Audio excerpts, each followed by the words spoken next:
Im Muskelaufbautraining ist Stabilität einfach einer der wesentlichsten Faktoren, der darüber entscheidet, wie effektiv eine Übung ist. Was sind verschiedene Gelenkstellungsmöglichkeiten in den unterschiedlichen Übungen und was erreichen wir auch mit diesen Gelenkstellungen? Wenn ihr euch an Übungen ausrichtet, macht niemals den Fehler, euch an Geräte anzupassen, sondern passt immer Geräte an eure Möglichkeiten an.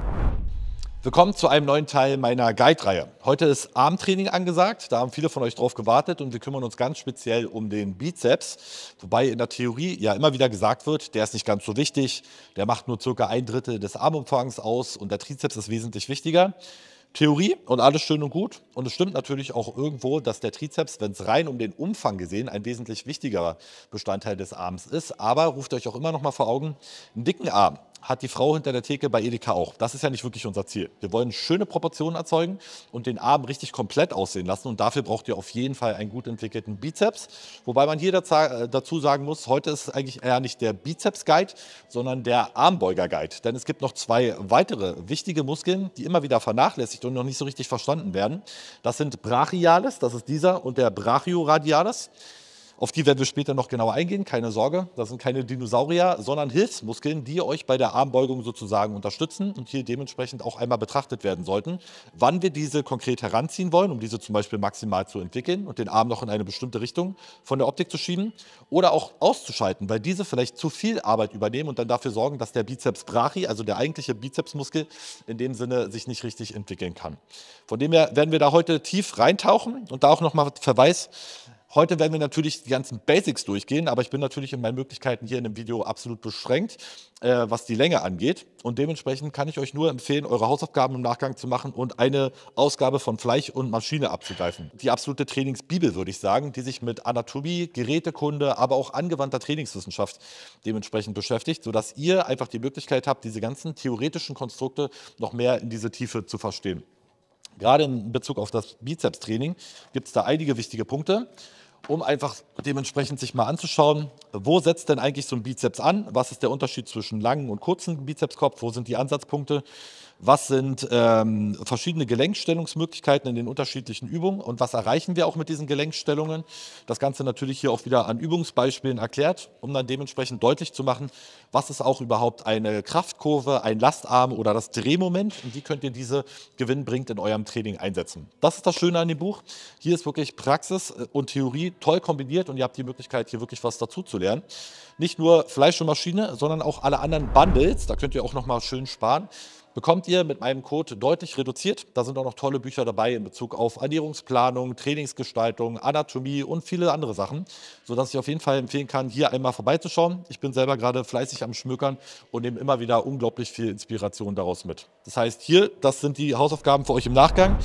Jetzt geht es aber erstmal an die Klausurphase und wir werden hier uns mit dem Hauptinhaltsstoff des Videos beschäftigen und würde sagen, wir starten dabei mal mit dem kurzen Bizepskopf. Im ersten Schritt werden wir uns erstmal die absolut grundlegenden Informationen zur Funktionsweise vom Bizeps brachii angucken, also der eigentliche Bizepsmuskel, und werden uns dann im weiteren Verlauf noch genauer ansehen, welche zusätzlichen Funktionen die anderen Armbeuger dementsprechend beinhalten. Aber wenn es um den reinen Bizepsmuskel geht, hören wir schon mal raus aus dem Namen Bi, das bedeutet zwei, das heißt, wir haben es hier mit zwei Muskelköpfen zu tun und werden uns jetzt hier im ersten Schritt mit dem kurzen Bizepskopf beschäftigen, der an der Innenseite des Arms anliegt. Er setzt am vorderen Schulterblatt an und hier dementsprechend am Unterarm und füllt sozusagen den inneren Part von der Doppelbizepspose, dass er den Arm dort dick aussehen lässt.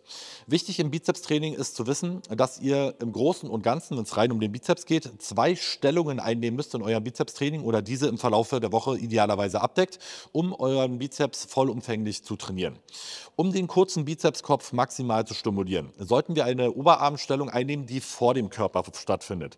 Ob ihr jetzt einen Squat Curl wählt oder einen Curl, wo ihr sozusagen über dem Körper curlt, da werden wir später noch im Detail drauf eingehen. Wichtig ist für euch erstmal nur zu wissen, wenn ihr den kurzen Bizepskopf entwickeln wollt, arbeitet mit dem Arm vor dem Körper in der internen Rotation und verstärkt diese interne Rotation vielleicht sogar noch, indem ihr den Arm leicht nach innen dreht. Hier gibt es verschiedene Möglichkeiten. Ich werde euch auch gleich noch was am Kabelzug zeigen. Aber ich glaube, Brot und Butter für das Bizepstraining ist einfach der Scott Curl. Benannt nach Larry Scott, dem Erfinder und ehemaliger Mr. Olympia aus Dinosaurierzeiten. Könnt ihr euch aber gerne mal angucken. Der Kollege hat auf jeden Fall einen Brachial-Bizeps gehabt. Bietet einfach unzählige Vorteile und wäre auch immer das erste Mittel meiner Wahl, was ihr sowohl in Studios, Home Gyms und sonst irgendwo ausführen könnt. Von dem her sollte es hier mit einer reinen Bizepsbank oder mit einer normalen Bank, wenn ihr diese tolle Bank nicht zur Verfügung habt, hier dementsprechend sich auch nachbilden lassen. Der große Vorteil ist Stabilität. Im Muskelaufbautraining ist Stabilität einfach einer der wesentlichsten Faktoren, der darüber entscheidet, wie effektiv eine Übung ist. Immer wenn ihr limitierende Faktoren wie irgendwie wackelige Parameter drin habt oder wenn ihr einfach auch nur frei im Raum steht und dementsprechend weniger Stabilität habt, wird euer Nervensystem auch nicht sozusagen die volle Leistungsfähigkeit freigeben, diesen Muskel 100% zu belasten.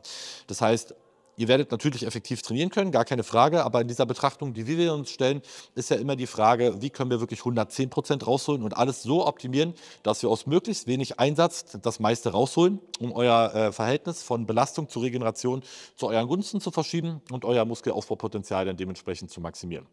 So, wie sieht das Ganze jetzt in der Praxis aus? Wir wollen, um den kurzen Bizepskopf zu trainieren, den Oberarm nach innen bringen. Das bietet sich natürlich auf der Bank hier idealerweise an. Wir haben ihn jetzt also vor dem Körper und sind abgestützt, sodass wir dafür sorgen können, dass die Schulterflexion hier dementsprechend nicht mit reinkommt.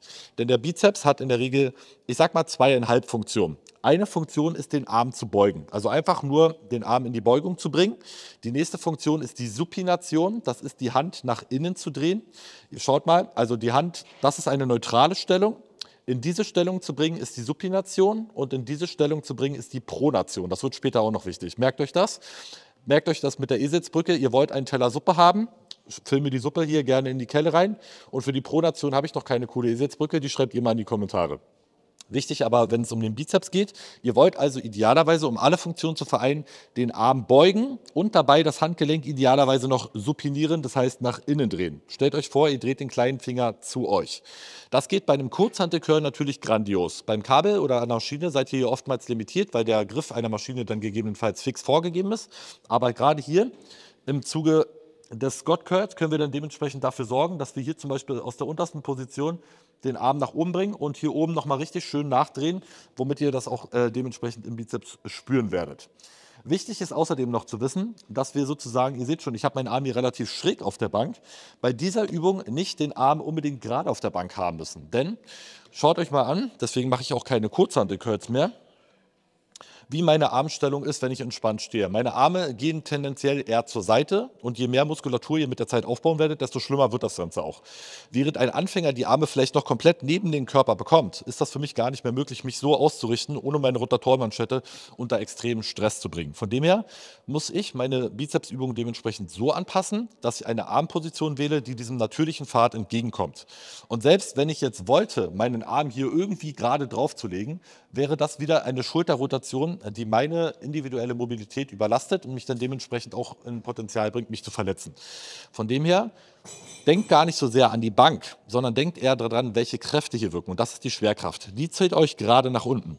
Das heißt, wenn ich meinen Arm jetzt hier so drauflege zum Beispiel, dann ist mein Arm neben dem Körper. Seht ihr das? Der ist hier gar nicht in einer Linie, sondern der wäre sozusagen daneben. Ihr seid nicht gerade ausgerichtet, wie es eigentlich sein sollte mit dem Verlauf der Schwerkraft, sondern der wäre hier irgendwo und würde dann dementsprechend wieder Schwerkräfte erzeugen. Das Ganze kann ich aber mit meiner eingeschränkten Mobilität ganz einfach umstellen, indem ich mich so leicht schräg drehe, den Arm nach innen rotiere und jetzt so curle. Jetzt sieht es zwar so aus, als ob ich schräg auf der Bank liege, aber schaut mal, wenn ich jetzt hier, oder wartet einen Moment, ich zeige euch das, wir verbildlichen das Ganze mal. Die Schwerkraft zieht das Band einfach gerade nach unten. Und dementsprechend seht ihr jetzt, ist es genau unter meinem Unterarm, auch wenn der schräg auf der Bank liegt. Wenn ich das jetzt so machen würde, seht ihr schon, es ist neben meinem Arm und wäre nicht gerade im Verlauf. Genauso, wenn ich es zu weit nach innen bringe. Das würde dann sozusagen von dieser Armlinie abweichen und dafür sorgen, dass wieder Schwerkräfte in Ellbogen und Handgelenk entstehen. Wir wollen also den Arm so weit bringen, und ihr könnt den Versuch ja auch gerne einfach mit dem Gummiband machen, dass ihr euren Arm so weit rotiert, dass ihr hier genau das gerade runterhängen lassen habt, weil dann seid ihr mit der Schwerkraft richtig ausgerichtet und vergesst dabei erstmal die Bank. Das ist neu euer Stabilitätsfaktor. Das heißt aber nicht, dass ihr auch gleichzeitig gerade auf der Bank sein müsst, weil das, seht ihr schon, ist wieder eine Abweichung sozusagen und sorgt nicht dafür, dass ich hier gerade ausgerichtet bin. Von dem her gilt es erstmal, die Position zu finden, die für eure individuelle Mobilität geeignet ist. Und da achtet bitte unbedingt darauf, dass ihr wirklich gerade seid. Ich kriege es immer wieder bei Klienten im Coaching, bei der Videoanalyse zu sehen, dass hier einfach noch nicht verstanden wird, wie man eigentlich arbeiten muss.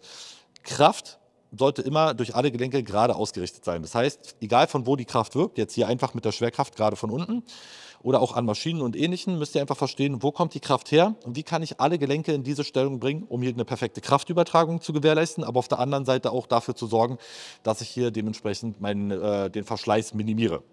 Sieht jetzt für mich in der Praxis so aus, für euch kann das anders aussehen, dass ich meinen Arm hier drauf lege und sozusagen so weit nach innen rotiere, von hier außen nach innen, dass ich jetzt genau in einer Linie ausgerichtet bin, meinen Arm in die Streckung bringe und am obersten Punkt dann dementsprechend noch die Supination mit reinbringe, wo ich die Hantel sozusagen zu mir drehe. Ein weiterer wichtiger Punkt, allgemein im Bizepstraining, den wir uns heute anschauen werden, ist die Hebelverhältnisse des Bizeps und wo dieser am meisten Kraftübertragung dementsprechend abkriegen sollte.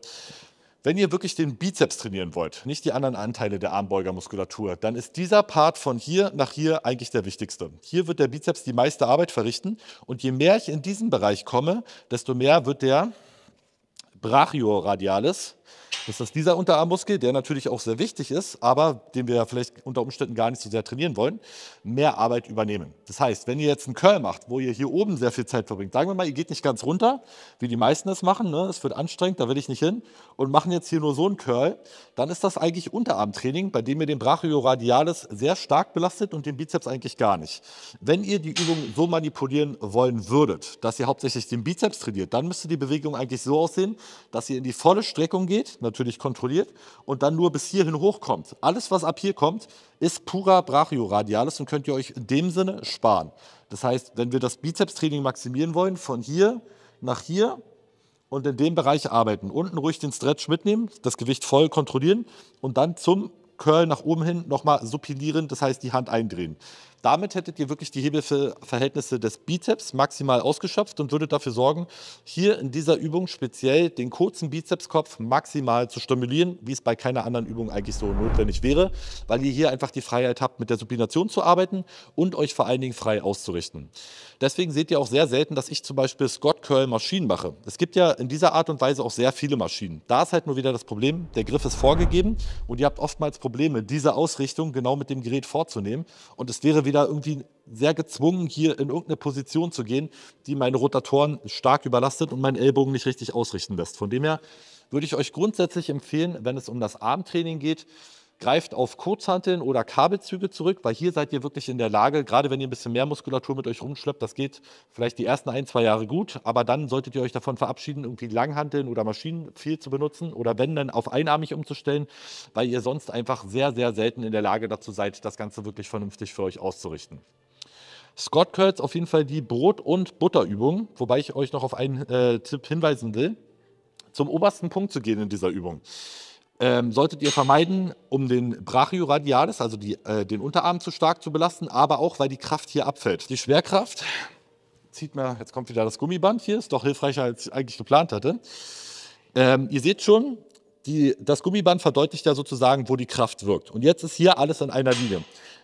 Das Gewicht, was jetzt in der Hand getragen wird hier, ich kann es ja auch nochmal so verdeutlichen, dass ihr das perfekt seht, ist jetzt sozusagen in einer Linie mit dem Gelenk und wird eigentlich nur durch die Gelenkstruktur getragen. Wenn ich jetzt aber hier den Curl durchführe, ist das Gewicht in dieser Position am weitesten von dem arbeitenden Gelenk entfernt. Der Kraftarm ist am größten, das heißt, hier ist der Muskel jetzt dazu in der Lage, die meiste Kraft zu produzieren und wird am meisten gefordert.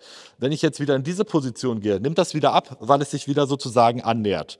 Hier haben wir zwar das beste Hebelverhältnis durch den Stretch vom Bizeps, aber der schwerste Punkt ist sozusagen hier, wo das Gewicht am weitesten entfernt wird und wird dann immer leichter, wenn ich hier hincurle. Was sieht man aber immer wieder bei dieser Übung? Dass die Leute halt hier hingehen und hier oben sogar eine Pause machen. Das ist Pause im wahrsten Sinne des Wortes für euren Muskel. Dem wird hier Arbeit abgenommen und dementsprechend das Training ineffizienter.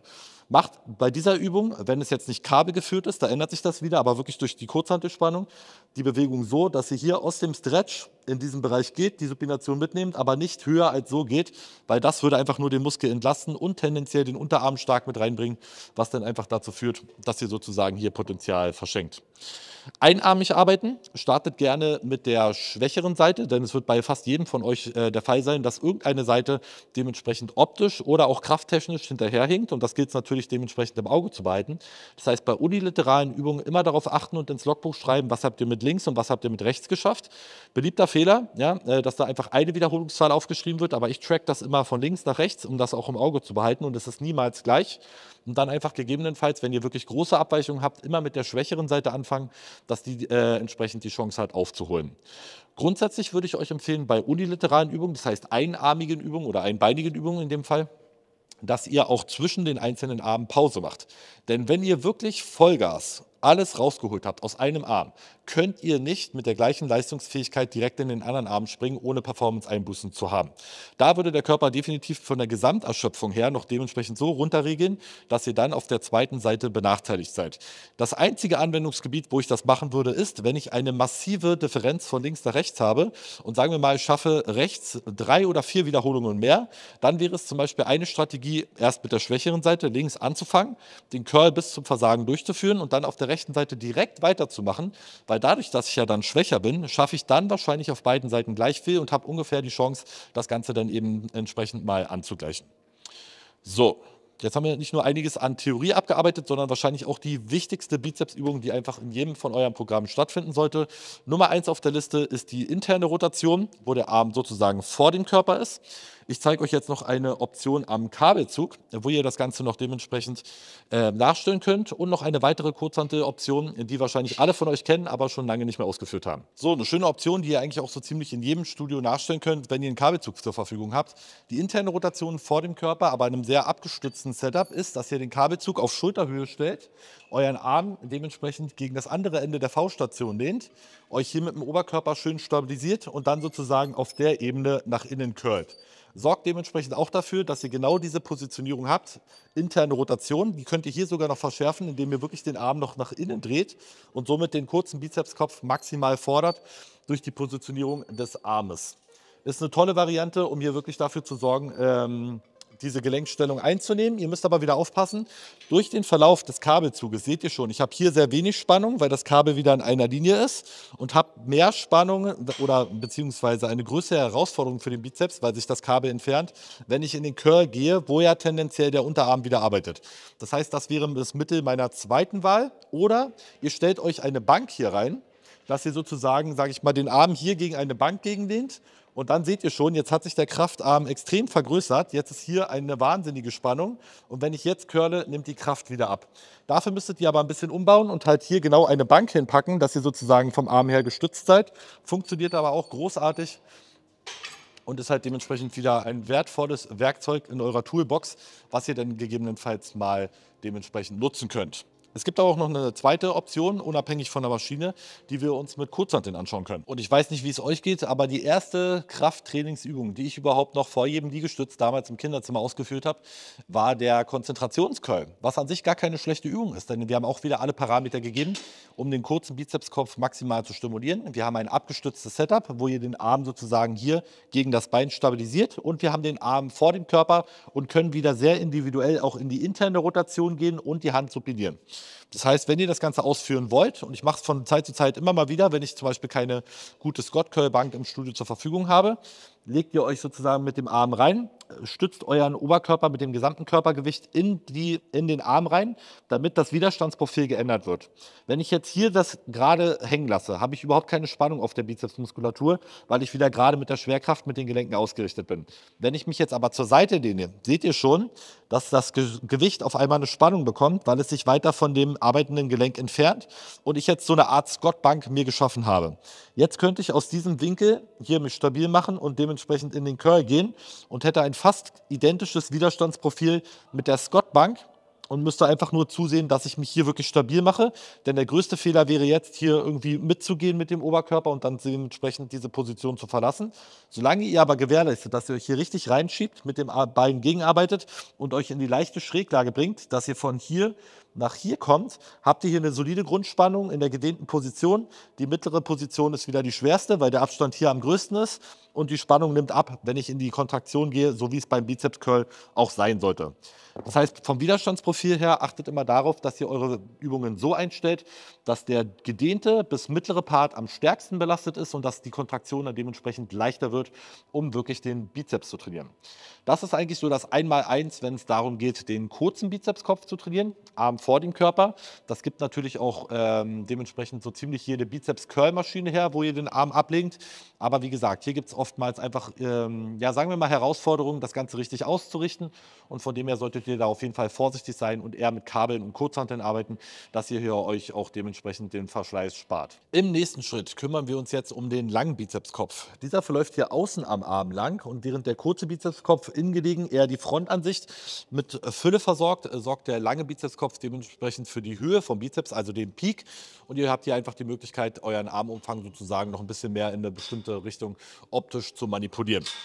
Welche Position müssen wir jetzt einnehmen, um den langen Bizepskopf gezielt zu trainieren? Hier muss ich jetzt erstmal wieder sagen, Vorsicht, denn grundsätzlich gilt, ihr müsst euren Oberarm hinter den Körper bringen und eng an den Körper. Aber zu welchem Grad? Es ist jetzt nicht so, dass der Arm nur ab einem ganz bestimmten Winkel oder beziehungsweise der lange Bizepskopf nur ab einem ganz, ganz bestimmten Winkel am Arbeiten ist und sonst nicht, sondern es ist eine Gratwanderung. Je mehr ihr den Arm nach hinten bringt, desto mehr denn tendenziell wird der lange Bizepskopf arbeiten. Ihr müsst euch auch immer vor Augen rufen, Muskeln arbeiten im Verbund. Es ist niemals 100% möglich, einen bestimmten Muskelkopf dem anderen sozusagen vorzuziehen und den anderen komplett auszuschalten.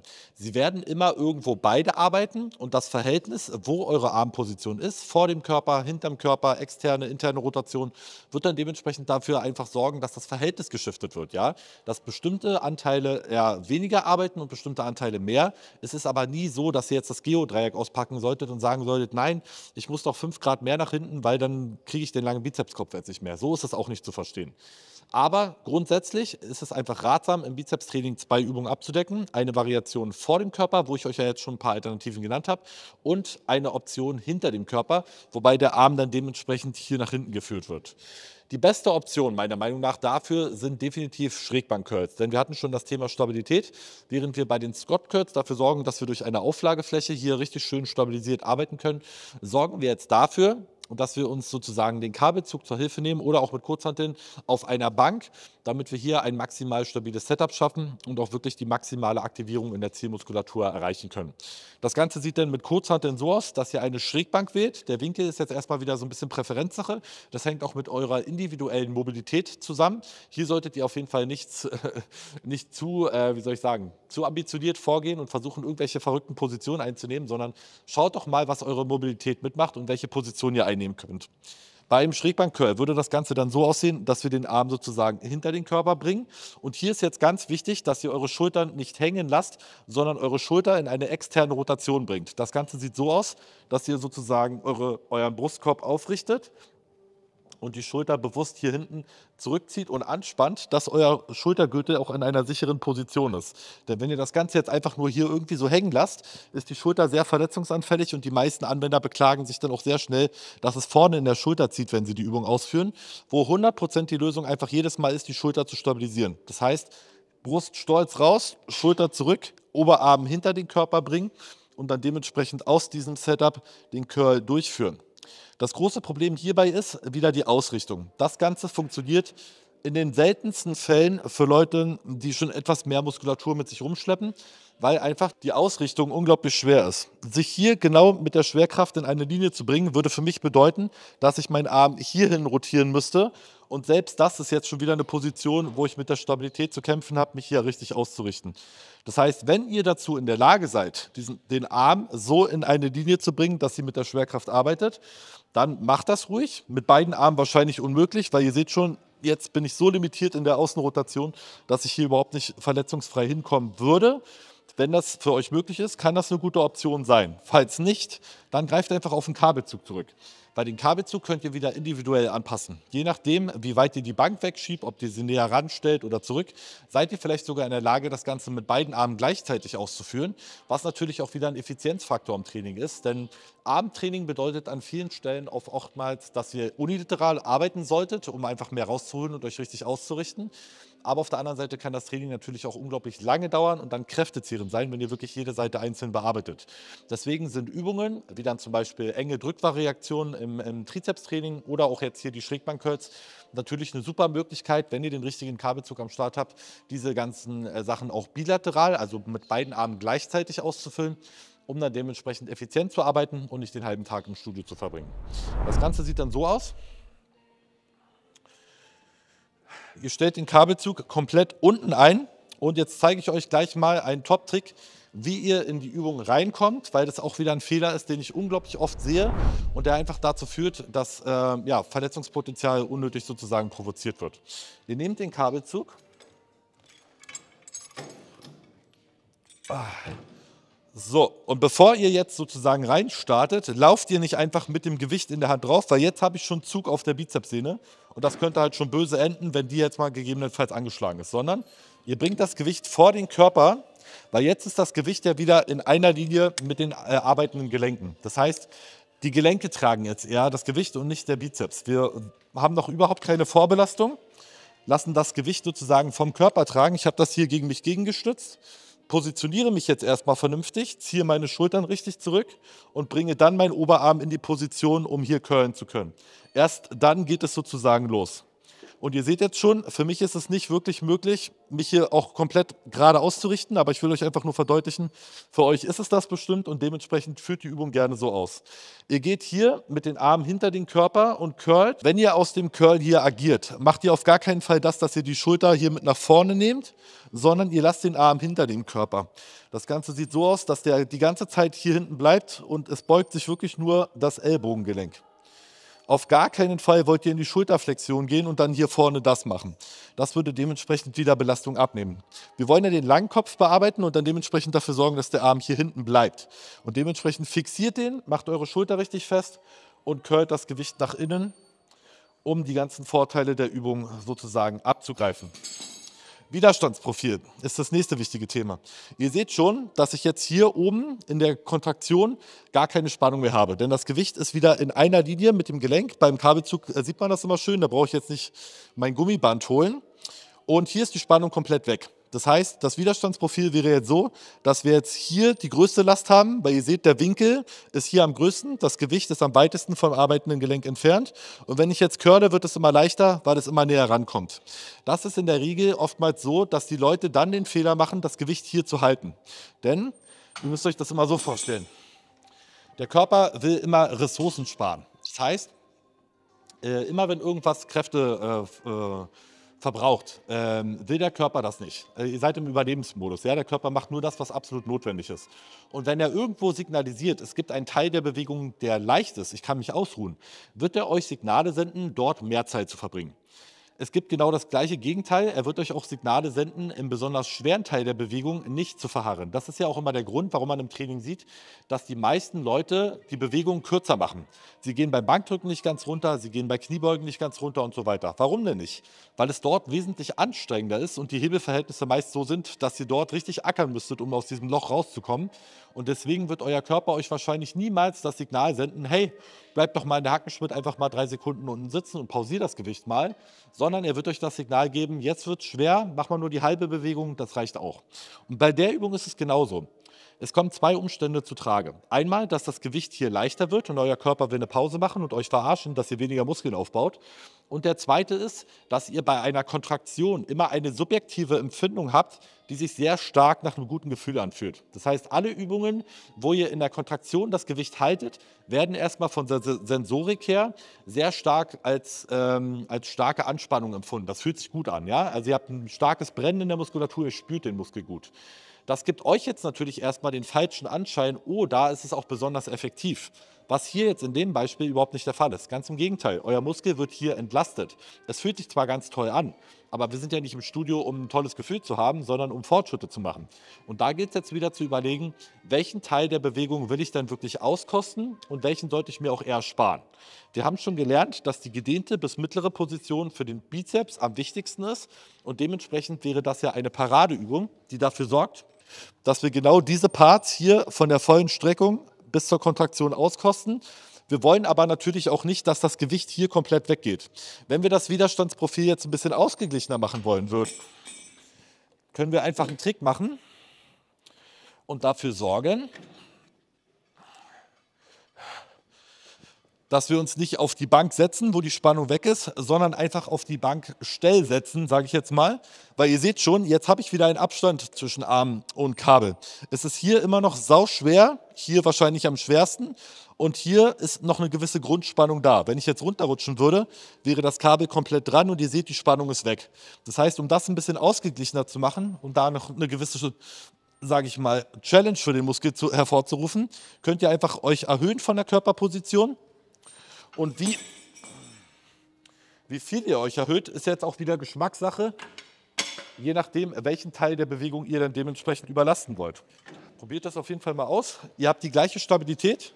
Stellt euch mit den Füßen relativ breit auf, dass ihr hier kontern könnt. Denn wenn ihr so steht, könnt ihr sozusagen nicht diese Ebene abkontern. Dementsprechend versetze ich meine Füße, um jetzt in beide Richtungen schieben zu können.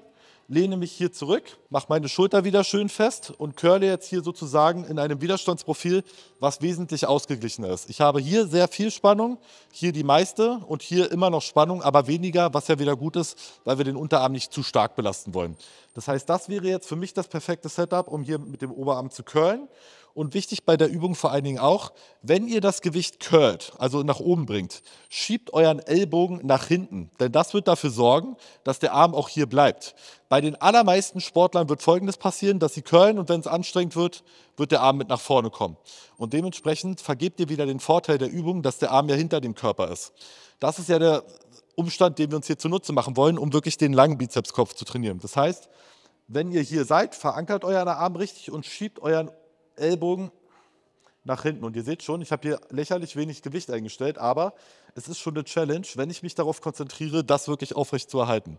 Die Schulter bleibt dabei schön hinten und fest, Brustkorb ist aufgerichtet und dann curlt ihr wirklich in einem Bomben-Setup stabil mit ausgeglichenem Widerstandsprofil, um euren langen Bizepskopf dementsprechend zu fordern. So, wichtig ist jetzt hier, geht auf eure individuellen Bedürfnisse ein. Ihr seht schon, ich hatte jetzt ganz schön zu kämpfen mit diesem Standard-Setup sozusagen, mich hier zurechtzufinden und das Ganze für mich auszurichten. Dementsprechend schiebt die Bank mal ein bisschen hin und her, versucht den Winkel mal mehr von innen oder von außen kommen zu lassen. Letztendlich bei dem Kabelzug ist immer das Schöne, ihr könnt feststellen, ob ihr das Ganze richtig macht, wenn ihr das Kabel in einer Linie habt. So Leute, ihr könnt mal alle eine Peak-Bestellung rausholen, weil ich brauche neue Mikros und die sind absolut scheiße.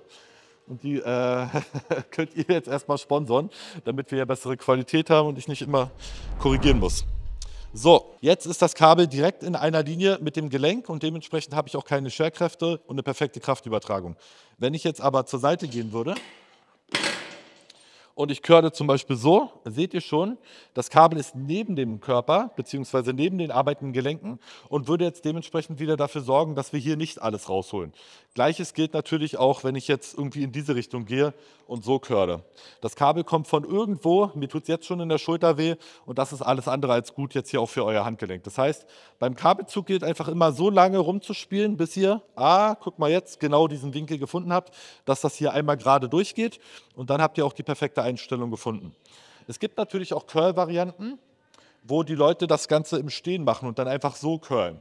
Das ist sicherlich auch nicht verkehrt, weil es erfüllt ja die Anforderung, dass der Arm hinter dem Körper ist. Hier ist es natürlich jetzt wieder schwer, den Oberkörper zu standardisieren, dass der nicht nach vorne, nach hinten geht und so weiter. Ich habe einfach wieder einen Störfaktor drin. Ich muss mich im Raum stabilisieren. Wenn ich schwere Gewichte verwende, werde ich vielleicht noch rausgehebelt oder weggezogen und so weiter. Und das ist natürlich der große Vorteil, wenn ihr euch hier einfach wieder die Bank zur Hilfe nehmt, um euren Oberkörper in diese stabile Position zu bringen. Macht es auch wesentlich leichter, die Schulter zu kontrollieren und dann wirklich alles rauszuholen. Genau. Das war Übung Nummer 2, die auf jeden Fall stattfinden sollte in irgendeiner Form. Maschinen gibt es leider wenige, die das in einem vernünftigen Setup abbieten. Deswegen Kabelzug, im Notfall Kurzhanteln, aber dann auch bitte einarmig, dass ihr euch ein bisschen in die Seite lehnt und das vernünftig ausrichtet. Wenn es möglich ist, beidarmig, um Zeit zu sparen. Aber ja, die meisten von euch, wie ich, werden wahrscheinlich dann einfach einarmig arbeiten müssen, um das Ganze dementsprechend möglich zu machen. Achtet darauf, dass ihr das Kabel nicht komplett am Unterarm habt, sondern dementsprechend ein bisschen erhöht, um das Widerstandsprofil auszugleichen. Und dann habt ihr wirklich eine grandiose Übung, wenn ihr darauf achtet, dass euer Ellbogen hinten bleibt, um den langen Bizepskorb ordentlich in die Mangel zu nehmen. Es gibt natürlich noch unzählige weitere Optionen, um euren Bizeps zu trainieren. Diese beiden hauptsächlichen Bewegungsmuster sollten aber zwingend im Training stattfinden, um euren Bizeps maximal zu entwickeln. Dabei müsst ihr diese auch nicht beide in einem Training ausführen. Es wäre auch völlig okay, wenn ihr die über die Woche verteilt und im Verlauf der gesamten Woche dann die einmal abgedeckt habt. Und es ist natürlich auch in Ordnung, wenn ihr Variationen davon nehmt, weil ihr zum Beispiel bestimmtes Equipment nicht zur Verfügung habt. Aber orientiert euch erstmal an den Positionierungen und schaut dann, welche Optionen ihr nehmt. Natürlich auch mit Hinsicht darauf, dass ihr euch vernünftig ausrichten könnt, das Ganze mit eurer Mobilität und mit eurer verfügbaren Studioausstattung einhergeht sozusagen. Damit haben wir jetzt den Bizeps wunderbar abgedeckt. Aber es gibt ja noch weitere Muskeln am Arm, die an der Beugung beteiligt sind. Und die werden wir jetzt uns im Detail anschauen. Dabei sind Brachialis, das ist dieser Muskel, der hier zwischen Bizeps und Trizeps sitzt, und der Brachioradialis dementsprechend zu nennen, die ins Spiel kommen, wenn wir eine neutrale Handstellung haben oder eine pronierte Handstellung. Das heißt, wenn die Hand hier mit dem Daumen nach oben zeigt sozusagen, das ist der Hammer Curl, das kennt ihr wahrscheinlich alle. Oder wenn wir einen Curl durchführen, wo die Hand sozusagen mit der Handfläche nach unten zeigt und der Brachioradialis vermehrt curlt. Das heißt, welche Variation wir da jetzt nehmen, zeige ich euch gleich an praktischen Beispielen, wie ihr das gut bei euch im Studio umsetzt. Die meisten von euch kennen wahrscheinlich ganz klassisch den Hammer Curl, aber hier haben wir jetzt wieder einige Probleme, denn wie gesagt, der Arm ist nicht gerade am Körper bei den wenigsten von uns, gerade wenn ihr Muskulatur mit euch rumschleppt, sondern immer leicht eher so zur Seite geneigt. Diesen Winkel jetzt herzustellen, wenn die Schwerkraft aber gerade nach unten wirkt, ist halt relativ schwierig. Und dann müsstet ihr halt wirklich sehen, dass ihr den Curl nicht so ausführt, weil ihr seht schon, das geht jetzt wieder gegen die Achse, sondern dann eher nach innen gerichtet. Weil jetzt bin ich jetzt wieder gerade ausgerichtet und könnte so curlen, dass das Gewicht gerade mit der Schwerkraft und den Gelenken ausgerichtet ist. Sobald ich den jetzt hier hinbringe, weil ich einfach neben dem Körper curle, was überhaupt keinen Sinn ergibt, bin ich da dementsprechend wieder benachteiligt, weil die Positionierung nicht passt. Von dem her, wenn ihr Kurzhantel-Curls in der Hammer-Variation ausführen wollt, führt den Arm nach innen zum Körper und sorgt dementsprechend dafür, dass ihr hier auch richtig ausgerichtet seid.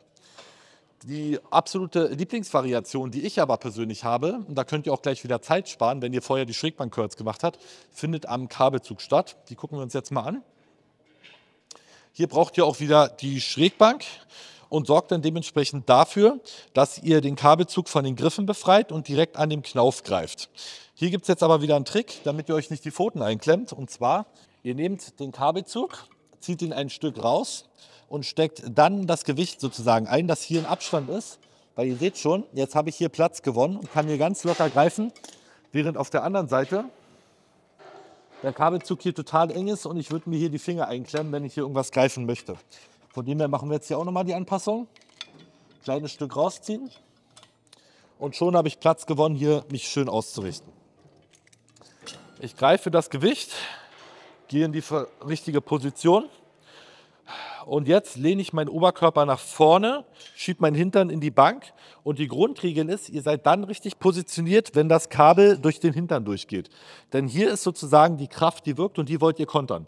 Wenn das Gewicht jetzt hier oben wäre, würde das immer meinen Oberkörper nach hinten ziehen und dementsprechend dafür sorgen, dass ich nicht so stabil bin. Genau das gleiche, wenn es nach unten gehen würde. Ihr wollt euch so hochsetzen oder beziehungsweise tief, dass ihr so runterrutscht, dass das Kabel genau durch den Hintern durchgeht und dann habt ihr wirklich den perfekten Konterpunkt geschaffen. Jetzt haltet ihr das Handgelenk neutral, bringt die Arme wieder in eine stabile Position, macht den Schultergürtel richtig schön auf und die Brust raus und curlt sozusagen mit einem neutralen Griff in diese Ebene rein, um euren Brachialis und Brachioradialis aktiv zu trainieren. Wichtig dabei, ihr seht schon, ich mache jetzt keine Schulterflexion, indem ich das Gewicht wieder hier nach vorne bringe, sondern ich halte meine Arme hier und curle in einem neutralen Setup. Und ich muss sagen, ich merke schon wieder wunderbar, Das ist eine großartige Übung, sage ich euch, weil sie auch wieder viel Stabilität bietet, die Vorteile eines Kabelzugs mit dem Widerstandsprofil, was ihr anpassen könnt und dementsprechend auch individuell das Ganze einzustellen, sodass es auf eure Struktur passt. Absolute Favoritenübung, die ihr unbedingt ausprobieren solltet. Greift direkt an den Knauf, haltet euren Unterarm neutral oder sogar leicht proniert, denn je mehr ihr den Arm von der neutralen in die pronierte Stellung bringt, shiftet ihr das Verhältnis von Brachialis auf Brachioradialis. Wenn ihr komplett neutral seid, wird der Brachialis sehr viel Arbeit übernehmen.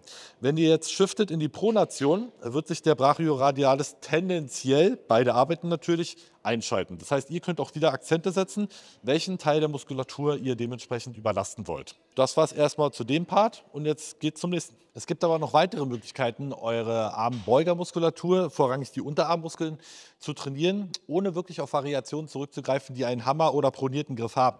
Ihr könnt sozusagen normale Curl-Variationen so manipulieren von den Hebelverhältnissen, dass tendenziell die Unterarmmuskulatur mehr arbeitet. Denn wir haben ja gesagt, beim Bizepstraining ist diese Position am wichtigsten und dieser Bereich wird dafür sorgen, dass der Bizeps am meisten arbeiten muss. Und wenn wir mehr in die Kontraktion gehen, also alles, was hier passiert, wird sehr viel von genau diesen Muskeln dementsprechend vom Unterarmkomplex übernommen. Das heißt, wir können jetzt ja auch einfach durch einen Kabelzug zum Beispiel das Widerstandsprofil so verändern, dass wir an dem Teil der Bewegung die größte Challenge haben und hier weniger, um den Bizeps zu entlasten und dafür zu sorgen, dass dieser Part verdammt schwer wird und dann dementsprechend die Unterarmmuskulatur eingeschaltet wird. Das Ganze sieht so aus, dass wir jetzt beim Curl natürlich auch wieder abgestützt arbeiten, denn Stabilität zieht sich durch das komplette Muskelaufbautraining durch. Es gibt keine Übung, die schlechter wird, weil ihr zusätzliche Stabilität hinzufügt. Ganz im Gegenteil, ihr werdet immer davon profitieren, Übungen stabiler und abgestützter zu machen. Dementsprechend könnt ihr einfach so ein Setup hier wenden, dass ich den Arm wieder abstütze. Und ihr seht schon, jetzt ist der größte Winkel in dieser Position, wenn ich in der Kontraktion bin. Wenn ich jetzt hier hingehe, bin ich mit dem Kabel wieder in einer Linie und hier ist überhaupt keine Spannung auf dem Bizeps, weil das Kabel und der Arm in einer Linie sind und die Gelenkstruktur dann dementsprechend das Gewicht trägt. Wenn ich jetzt aber in den Curl gehe, sorgt der dafür, dass jetzt hier die Spannung zunimmt, die Kraft, die übertragen wird, sich erhöht und dementsprechend dieser Teil verdammt schwer wird. Ich könnte jetzt sogar so weit gehen und sagen, ich gehe nur bis hierhin zurück, weil hier geht die Spannung komplett weg, das kann ich mir sparen. Ich lasse die Spannung bis hier aufrecht, gehe in die Kontraktion und halte das Gewicht sogar hier, um einfach noch diesen Teil der Bewegung noch schwerer zu machen. Das heißt, ich gehe von hier in die Kontraktion, halte das Gewicht und bin, sage ich mal, hier maximal in Brachialis und Brachioradialis. Und das Ganze nur, weil ich den Kabelzug verstellt habe. Wenn ich jetzt den Kabelzug wieder runterstellen würde, ändert sich das Widerstandsprofil komplett und es wird eine ganz andere Übung draus. Jetzt zum Beispiel, wir müssen noch tiefer. Jetzt zum Beispiel seht ihr, ich habe hier wieder eine sehr hohe Spannung und bin hier wieder raus. Jetzt ist hier keine Spannung, weil ihr seht, es geht wieder komplett durch. Hier kann ich jetzt 5 Minuten erzählen, ohne dass mich das irgendwie juckt. Wenn ich jetzt aber in diese Position gehe, wird es mit dem Erzählen schon schwerer, weil ich hier eine wahnsinnige Spannung habe. Und das wäre wieder eine großartige Bizepsübung.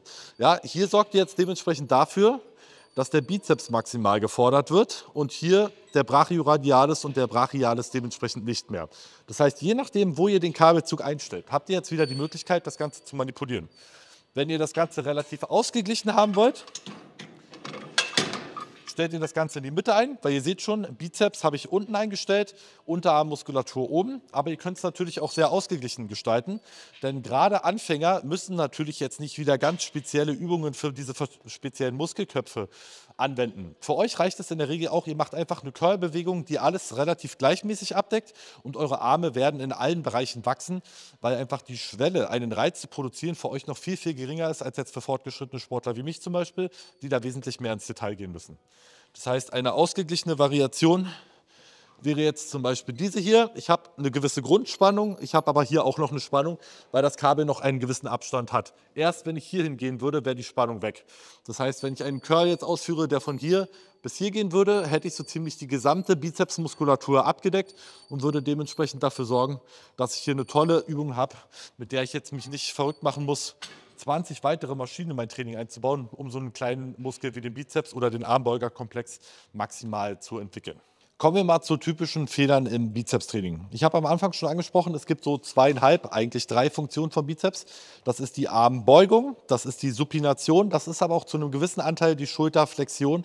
Das heißt, die Schulter von hier nach hier zu bringen. Aber, jetzt muss man wieder vorsichtig sein, das ist erstmal eine ganze Menge Theorie. In der Praxis ist die Schulterflexion eigentlich nicht von Belang. Das heißt, bringt euch jetzt bitte nicht um die Schulterflexion irgendwie in euer Training mit einzubinden, nur um das abgedeckt zu haben. Ganz im Gegenteil. Die Schulterflexion wird oftmals dazu führen, dass ihr sogar Spannung von der Übung sozusagen wegnehmt und hier einfach dem vorderen Schultermuskel so viel Arbeit übertragt durch so eine Art Fronthebebewegung, dass die Übung ineffizienter wird. Ich würde euch grundsätzlich empfehlen, den Arm zu verankern, entweder vor dem Körper auf dem Pad wie bei den Scott Curls oder wie bei den Schrägbank Curls hinter dem Körper und ihn auch dort zu lassen. Die Schulterflexion, wie jetzt zum Beispiel bei einem Kurzhantel Curl, hier noch irgendwie nach oben zu schieben. Ihr seht schon, das Gewicht ist wieder in einer Linie mit der Gelenkstruktur, würde wieder Spannung abnehmen und tendenziell noch den vorderen Schultermuskel mit involvieren, weshalb ihr die Übung ineffizienter macht. Lasst das Ganze dann eher so, dass ihr den Arm hier an der Seite fixiert habt und wenn ihr schon Kurzhantel-Curls ausführt, führt sie dann dementsprechend so aus, dass der Arm die ganze Zeit in dieser Position bleibt. Schulterflexion ist eine Sache, die ich immer wieder sehe. Und gepaart natürlich auch mit Schwung durch Rücken und den ganzen Körper, der mit eingebunden wird. Das ist natürlich eine schöne Kombination. Ich schwinge das Gewicht nach oben und führe dann noch die Schulter in diese Position und mache so eine Art irgendwie Ganzkörper-Curl draus. Ihr könnt ja mal raten, wie viel da wirklich im Bizeps ankommt und wie viel in allen anderen Körperteilen. Denn der Bizeps, muss man dazu sagen, ist ein Muskel, der mit sehr, sehr wenig Volumen und auch gerne mit niedrigen Wiederholungsbereichen auskommt. Es ist absolut, der nächste Fehler, schon die Liste wird immer länger, kein Muskel, den ihr irgendwie totpumpen müsst oder so. Die gleichen Grundprinzipien des Hypertrophietrainings, ja, schwere Gewichte bis zu einem gewissen Grad, irgendwo zwischen 5 und 10 Wiederholungen, um nicht so viel Ermüdung zu kumulieren und zum Beispiel auch euren Muskel tot zu pumpen, ist nicht wirklich förderlich, denn da sammeln sich nur Stoffwechselabbauprodukte an, die dann dementsprechend auch eure Performance wieder sozusagen herabsenken können und die Regeneration verlangsamen. Von dem her haltet euch auch hier wieder an ganz normales, herkömmliches Krafttraining, versucht progressiv zu arbeiten und eure Gewichte über die Zeit zu steigern, wo ich gleich wieder zum nächsten Fehler komme und das ist einfach zu viel zu schnell zu wollen. Ruft euch mal vor Augen, ihr curlt bei Kurzhanteln in der Regel so, weiß ich nicht, vielleicht eine 20 Kilo Kurzhantel, wenn ihr fortgeschritten seid. Da könnt ihr nicht von einer Woche zur nächsten auf 22 Kilo springen, sondern ihr solltet euch immer ungefähr darin orientieren, eure Gewichte von Mal zu Mal, wenn ihr denn euren Wiederholungsbereich geschafft habt, um 1% zu steigern. Und eine Steigerung von 20 auf 22 Kilo sind schon eine 10%ige Steigerung. Stellt euch das mal beim Bankdrücken vor. Ihr drückt 150 Kilo und packt zum nächsten Mal 165 auf. Das ist ein wahnsinniger Sprung und viel zu viel, um das wöchentlich in der Progression abzubilden. Von dem her wäre es viel, viel wichtiger, wirklich diese 1%-Regel einzuhalten und das lieber langfristig sicherzustellen, was beim Bizeps immer total vergessen wird. Einfach nur, weil im Studio dementsprechend der nächste Schritt bei den Kurzhanteln 22 ist, heißt es nicht, dass ihr den nehmen sollt. Notfalls würde ich euch eher empfehlen, den Wiederholungsbereich ein bisschen höher zu setzen, dass ihr zum Beispiel sagt, okay, ich habe 20er Hanteln, bis ich die 22er anfasse, mache ich mich jetzt erstmal dran, mein Arbeitsgewicht von 10 Wiederholungen auf 15 Wiederholungen zu steigern. Und erst wenn ich die sauber absolviert habe, mache ich den nächsten großen Sprung. Oder ihr macht den absoluten Geheimtipp und holt euch Add-on-Plates. Die habe ich mir auch persönlich besorgt und sind in meiner Trainingstasche mit dabei. Gerade für Kurzhantelübungen unglaublich genial, denn es gibt verschiedene Formen. Das sind jetzt hier zum Beispiel ein halbes Kilo oder auch 0,25 Kilo. Und das wären genau die 1%, die ich hier dementsprechend brauche, um meine 20 Kilo zu steigern. Stellt euch jetzt vor, das sind die 20 Kilo, die ich mir natürlich jetzt nicht gönne, um mir irgendwas abzureißen. Und die Add-on-Plates funktionieren so, dass ihr die einfach um die Hantel drum klemmen könnt. So. Und schon habt ihr aus einer 20 Kilo Hantel eine 20,25 Hantel gemacht und habt eure 1%ige Steigerung, um die Progression hier in kleinen Schritten fortzuführen. Das Ganze geht genauso gut am Kabelzug. Da könnt ihr natürlich auch dementsprechend die Add-on-Plates verwenden oder ihr kauft euch von Level die Zusatzgewichtestecker und sorgt dann dementsprechend dafür, dass ihr euch bei Amazon hier 0,5 Kilo Scheiben holt oder 0,25 in dem Fall und steckt die einfach von Woche zu Woche drauf, weil auch die Kabelzüge natürlich in viel, viel größeren Schritten steigern und macht euch da wirklich keine Illusion. Wenn ihr das Jahr startet mit einem 20 Kilo Curl für 10 Wiederholungen, kommt ihr wahrscheinlich am Ende des Jahres irgendwo bei 22, 23 Kilo bei raus, wenn ihr wirklich auf eine standardisierte Technik achtet und eure Qualität dementsprechend hochlasst. Verfallt nicht in diese Falle, zu schnell, zu viel zu wollen. Da werdet ihr extrem gegen eine Wand laufen und euch dann immer wieder wundern, warum ihr bei 22 oder 25 abschmiert und es dann nicht dementsprechend nicht weitergeht. Diese kleinen Helferlein sind im Schulter- oder auch Armtraining absolut empfehlenswert und sorgen wieder dafür, dass ihr wirklich wöchentlich Fortschritt machen könnt. Ja, wie gesagt, Schwung ist der nächste Parameter, den ihr rausnehmt. Versucht alles andere aus dem Körper auszuschalten und wirklich aus dem Bizeps zu arbeiten mit einer fixierten Oberarmposition, um auch hier dementsprechend die Last wirklich auf den Zielmuskel zu legen. Nächster absoluter Riesenfehler, den ich gar nicht unbedingt vormachen will, weil ich schon wieder Angst habe, dass ich mir was abreiße, ist es, Langhanteln oder SZ-Hanteln im Bizepstraining zu verwenden. Das ist nicht oldschool, das ist nicht cool oder sonst irgendwas, das ist einfach nur gefährlich. Denn ruft euch bitte vor Augen, fast alle von uns haben eine Armstruktur, die, wenn ihr die Arme einfach mal locker runternehmen lasst, ihr könnt das auch ganz schnell überprüfen, lasst mal einfach eure Arme hängen und schaut mal, in welche Position eure Arme sozusagen bequem gehen. Bei mir wäre das ungefähr dieser Winkel. Alles, was hierhin geht, wäre extrem unnatürlich und würde meine Rotatoren jetzt schon beim Zeigen dementsprechend überlasten. Eine Langhantel, die mich aber dazu fordert, in diese Position mich reinzuzwingen, sorgt dann dementsprechend dafür, dass ich eine Übung ausführe, für die mein Körper gar nicht gemacht ist. Wenn ich das hier greife, ihr seht schon, ich würde sogar das Gewicht hier nur in den äußeren Positionen meiner Hände halten können, weil ich es gar nicht schaffe, mich so rein zu rotieren. Und dementsprechend solltet ihr auch Abstand davon nehmen, gerade Objekte, selbst eine SZ-Hantel ist meistens nicht besser, wenn die auch noch dazu führen, dass ihr hier nicht richtig ausgerichtet seid zu curlen, sondern wirklich mit einarmigen Übungen zu arbeiten, um euch wirklich perfekt auszurichten. Denn, ihr werdet es nicht glauben, sehr viele Ellbogenschmerzen werden auch im Bizepstraining provoziert. Das kommt nicht mal ungefähr immer von den Trizeps-Extensions und so weiter, wobei da auch eine ganze Menge Fehler passieren. Und ihr könnt euch auch auf den Trizeps-Guide freuen, wo ich diese ganzen Punkte auseinandernehmen werde. Sondern halt auch, weil dementsprechend falsche Positionierungen im Bizepstraining dafür sorgen, dass die Gelenk- und Sehnenstrukturen im Ellbogen maßgeblich überlastet werden und euch dann dementsprechend das Training versauen. Im Zusammenhang mit der geraden Stange solltet ihr auch Reverse Curls, die eigentliche Paradeübung sozusagen aus dem Lehrbuch, um den Brachioradialis in einer pronierten Handstellung zu trainieren. Wir hatten es vorhin schon, das ist die Supination, das ist die Pronation. Und die Pronation, also die Rotation der Handgelenke nach innen, wird immer dafür sorgen, dass der Unterarm sehr stark arbeitet. Aber schaut euch mal die Ausrichtung an. Wenn ich jetzt so einen Curl durchführe, schaut mal, wo meine Ellbogen sind und schaut mal, wo die Stange wäre. Das ist wieder drunter und drüber und wird dementsprechend für viel Stress sorgen. Ich kriege ja meine Arme gar nicht in diese Position mit einer Pronation, um hier vernünftig curlen zu können. Da gibt es eine wesentlich bessere Alternative am Kabelzug, dass ihr euch hier nicht kaputt machen müsst. Und die schauen wir uns jetzt mal an. Dafür nehmen wir uns eine Handschlaufe zur Hilfe. Hier bin ich jetzt gerade wieder fleißig für Level am Testen. Wir haben jetzt nicht nur die Handschlaufen fürs Seitheben, sondern es wird auch bald größere Schlaufen geben, um genau solche Übungen dementsprechend abbilden zu können. Jetzt muss ich hier nur gucken, dass ich mich einmal festschnalle. So. Das Schöne hier ist, ich habe jetzt die Möglichkeit, das Ganze anzupassen, je nachdem, auf welchen Winkel ich kommen will. Wir gehen nochmal das Ganze durch und das ist ein Tipp, den ich euch grundlegend mitgeben wollen würde. Wenn ihr euch an Übungen ausrichtet, macht niemals den Fehler, euch an Geräte anzupassen, sondern passt immer Geräte an eure Möglichkeiten an. Das heißt, ein Reverse Curl würde bei mir in der pronierten Handstellung so aussehen. Das kann ich bequem einnehmen und auch vor allen Dingen in einer stabilisierten Position durchführen. Das wäre nicht möglich für mich, also fällt die Langhantel aus. Wie können wir das Ganze jetzt reproduzieren, um diese Stellung einzunehmen?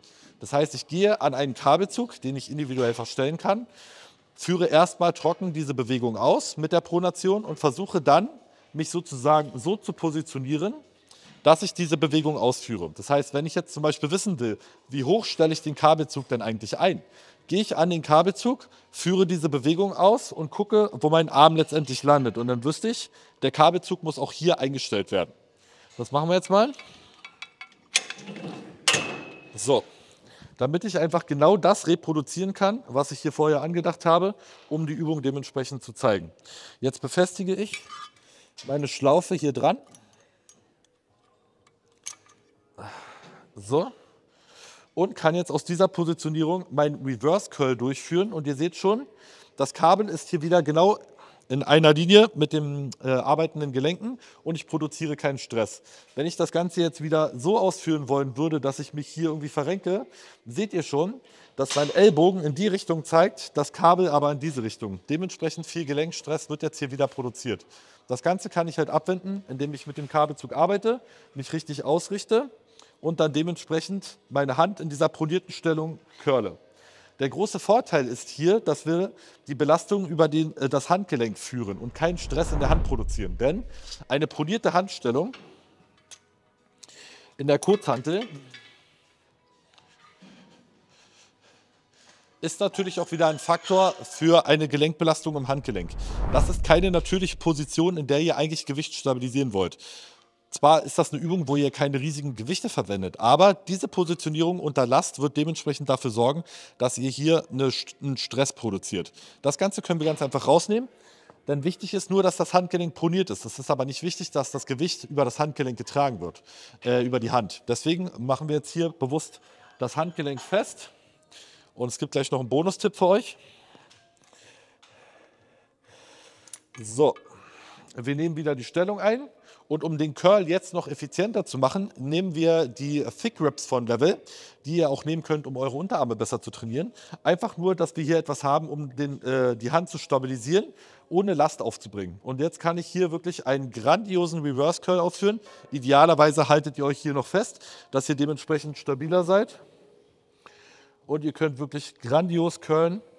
In dieser Positionierung auch gerne das Gewicht oben stoppen, um den Brachioradialis zu trainieren. Denn denkt dran, hier sind die Hebelverhältnisse für die Unterarmmuskeln am höchsten und dementsprechend wollen wir auch hier den höchsten Winkel haben. Dementsprechend könnte ich jetzt das Kabel noch ein bisschen verstellen. Und ich will jetzt sozusagen mich von dem Kabel so weit weg positionieren, dass die Belastung hier am größten ist. Das heißt, wenn ich jetzt hier zum Beispiel hingehe, seht ihr schon, habe ich eine höhere Belastung als so, weil hier ist das Kabel jetzt wieder in einer Linie und die Belastung geht eher weg. Das heißt, jetzt ist es hier sehr schwer und hier sehr leicht. Und wenn ich jetzt zum Kabelzug zurückgehe, ist es hier sehr schwer und hier sehr leicht. Das heißt, idealerweise gehen wir in diese Position, machen uns schön stabil, denkt dran, Stabilität, und curlen sozusagen von hier nach hier, wo es hier jetzt extrem schwer ist. Hier halte ich das Gewicht auch kurz und hier lasse ich das Gewicht sozusagen gar nicht lange verharren, weil hier ist keine Spannung, sondern bewege mich eher von hier nach hier und habe hier wirklich eine Bombenübung, um mein Brachioradialis zu trainieren. Ich merke es jetzt schon, obwohl hier kein Gewicht drauf ist, weil einfach die Positionierung stimmt. Und das ist auch das große Ziel für euch im Training. Mit allem, was wir heute erklärt haben, werdet ihr in der Lage dazu sein, mit unglaublich wenig sehr viel rauszuholen. Denn der Bizeps ist ja tendenziell ein Muskel, der schon bei allen anderen Rückenübungen sehr viel Arbeit übernimmt. Bei jeglichen Zug- und Rudervariationen muss der Bizeps maßgeblich arbeiten. Das heißt, die Vorbelastung ist auf jeden Fall schon da. Da reicht es in der Regel, wenn ihr es schafft, diese Positionierung einzunehmen, mit 1 oder 2 Sätzen pro Training dementsprechend hier alles rauszuholen. Das geht aber natürlich nur dann, wenn eure Qualität dementsprechend hoch ist. Wenn ihr zu der Kategorie gehört, Langhantel-Curls, viel Schwung, viel Schulterflexion, der ganze Kram, kommt halt einfach nicht viel in der Zielmuskulatur an und ihr müsst natürlich dementsprechend viele Sätze machen, die aber nicht viel Reiz produzieren, aber insgesamt sehr regenerativ belastend sind. Von dem her, schaut wirklich, dass ihr so exakt wie möglich arbeitet, dann werdet ihr mit super wenig auskommen und so richtig tolle Ergebnisse erzielen. Gelenkverschleiß dementsprechend vermeiden und hier insgesamt euer Training maßgeblich aufmöbeln. Zu guter Letzt besprechen wir jetzt noch einen Fehler, der in dem Sinne keiner ist, aber man muss halt wissen, was man macht. Und das ist so eine ganz typische TikTok-Weisheit, die immer wieder kommuniziert wird und ganz viele Leute verunsichert, weshalb wir jetzt hier mal ein bisschen Licht ins Dunkel bringen, warum und an welchen Stellen das Ganze angewendet werden könnte. Ganz oft bekommt man den Tipp, man soll bei einem Kurzhantel-Curl die Hantel ganz innen greifen, weil dann die Supination sozusagen mehr gefordert wird. Denn wir verändern den Kraftarm natürlich maßgeblich, wenn wir die Hantel so oder so greifen. Wenn wir das Gewicht jetzt hier innen packen, zieht sozusagen mehr Gewicht nach hier und wir müssen tendenziell stärker arbeiten, um das Gewicht in dieser Position zu halten. Das heißt, die Supination, was wir am Anfang besprochen haben, eine Funktion vom Bizeps, wird hier mehr gefordert, definitiv. Auf der anderen Seite ändern wir die Hebelverhältnisse so ungünstig, dass die Armbeugung, also die eigentliche zentrale Funktion des Bizeps, die noch wesentlich wichtiger ist, so benachteiligt wird und das Gewicht so stark reduziert werden muss, dass die Übung insgesamt doch ineffizienter wird. Hier müsst ihr wirklich vorsichtig sein. Genau wie mit dem Punkt der Schulterflexion, den ich vorher angesprochen habe, die Schulter nach oben zu bringen. Es gehört auch bei Wikipedia zumindest zum Profil der Funktionen vom Bizeps. In der Praxis hat es überhaupt keine Relevanz. Die Supination würde ich, wenn überhaupt, immer nur passiv mit einbringen, diese in der Bewegung mit einzuspielen, aber niemals mich darauf zu fokussieren, jetzt eine extra Supinationsübung an den Start zu bringen, bei der ich mich irgendwie halb verrenke und die Hand in die irgendwie ganz komisch greife, nur um die Supination zu überlasten. Das heißt, ich würde euch grundsätzlich empfehlen, greift die Hantel mittig und forciert dann einfach die Supination im Satz, dass ihr sozusagen zum Ende der Bewegung halt das Gewicht hier eindreht, ohne dass ihr hier irgendwie verschiedene Akzente setzen wollt, wo ihr das Gewicht greift. Denn ihr könnt ja mal den Test machen, mit eurem tollen TikTok-Trick sozusagen die Supination zu curlen und dann so den Curl auszuführen oder einfach mittig und dann dementsprechend ausbalanciert. Und ihr werdet feststellen, bei dem einen Curl benutzt ihr irgendwie 10 Kilo und bei dem anderen 20 und habt dann dementsprechend insgesamt auch mehr Load auf der Zielmuskulatur und könnt einfach eine wesentlich effizientere Übung daraus machen. Das heißt, nicht richtig oder falsch in dem Sinne, ich würde es euch aber nicht empfehlen und ihr solltet immer vorher versuchen zu verstehen, wenn ihr solche Tipps bekommt, was dort sozusagen abgedeckt wird, ob das jetzt wirklich ein wichtiger Parameter vom Krafttraining ist oder ob das eher wieder eine schicke Sache ist, womit man ein paar Klicks zieht und dann dementsprechend die Leute wieder irgendwie verunsichern kann. In dem Sinne, Freunde, haben wir jetzt, glaube ich, eine ganze Menge abgedeckt. Ihr könnt gerne in die Kommentare schreiben, wenn ich noch irgendwas vergessen habe. Dann nehme ich das vielleicht nochmal in einem zweiten Teil mit auf. Aber ihr solltet jetzt erstmal auf jeden Fall gut versorgt sein, wenn es darum geht, euren Bizeps maximal zu fordern. Wir haben gelernt, es gibt nicht nur kurzen und langen Bizepskopf, sondern vor allen Dingen auch die beiden Armbeuger Brachialis und Brachioradialis. Wir haben gelernt, welche Position wir einnehmen müssen, um die wirklich maximal zu fordern und vor allen Dingen auch, welche Fehler es im Bizepstraining unbedingt zu vermeiden gilt, sodass ihr aus möglichst wenig viel rausholen könnt. Und ihr habt gesehen, insgesamt braucht man gar nicht viel. Ja? Das heißt, eine Übung zum Beispiel, um den Bizeps zu fokussieren und eine Übung, um den Brachialis oder Brachioradialis dementsprechend zu forcieren, würde hier schon vollständig für ein Bizepsprogramm reichen und 1 bis 2 Sätze davon in zum Beispiel einem Oberkörper-Unterkörper-Ansatz wären schon völlig ausreichend, um eure Arme hier auf Vordermann zu bringen. Da ist es eher wieder viel entscheidend, wann ihr diese trainiert. Das heißt, wenn die Arme eine Schwäche von euch sind, würde ich euch eher empfehlen, die Grundparameter des Krafttrainings aufrechtzuerhalten und euch eher darauf zu konzentrieren, die Qualität eures Trainings zu steigern. Das heißt, wie ihr eure Ausführungen sozusagen angeht, mit den ganzen Punkten, die wir heute besprochen haben. Und vor allen Dingen, ganz, ganz wichtig bei Schwachstellen, niemals einfach die Frequenz erhöhen, dann macht ihr einfach doppelt die Woche das, was sowieso suboptimal ist, sondern die Qualität verbessern und die Schwachstelle immer am Anfang des Trainings trainieren. Ich persönlich mache es zum Beispiel so, dass ich die vor dem Beintraining trainiere. Da könnt ihr mal in meinem letzten Trainingsvideo vorbeischauen, wo ich mein erstes Training nach der Saison abgehalten habe. Da habe ich nämlich genau diese Kombination vorgestellt. Ich starte mit dem Bizepstraining und gehe dann so vor, dass ich dann in mein Beintraining gehe, sodass ich wirklich mit meiner vollen Leistungsfähigkeit erstmal den Bizeps abdecke, der bei mir wesentlich mehr Aufholbedarf hat als die Beine, und dann in mein Beintraining gehe, was mir aber überhaupt keine Performance klaut, wenn ich vorher ein paar Curls gemacht habe. So, Leute. Ich habe lange gequatscht und ich würde sagen, mir die nächste Mahlzeit verdient. Ich bedanke mich vielmals, dass ihr dabei wart. Die Guide-Reihe ist noch lange nicht fertig, von dem ihr haut gerne unten in die Kommentare, was ihr alles noch für Teile sehen wollt, unabhängig von Training, vielleicht auch Ernährung, Alltag oder sonstige Faktoren, die wir noch optimieren können. Ich mache hier alles für euch möglich. Ihr entscheidet, welchen Content wir an den Start bringen. Und von dem her sage ich jetzt erstmal vielen lieben Dank fürs Dabeisein. Denkt dran, auch mal ordentlich bei Level, Peak und allen anderen Partnern, wie zum Beispiel auch bei Das Gym reinzuhauen, um euch mit der richtigen Literatur zu versorgen und das ganze Projekt hier zu unterstützen. Ich freue mich, dass ihr dabei wart und sage bis zum nächsten Mal.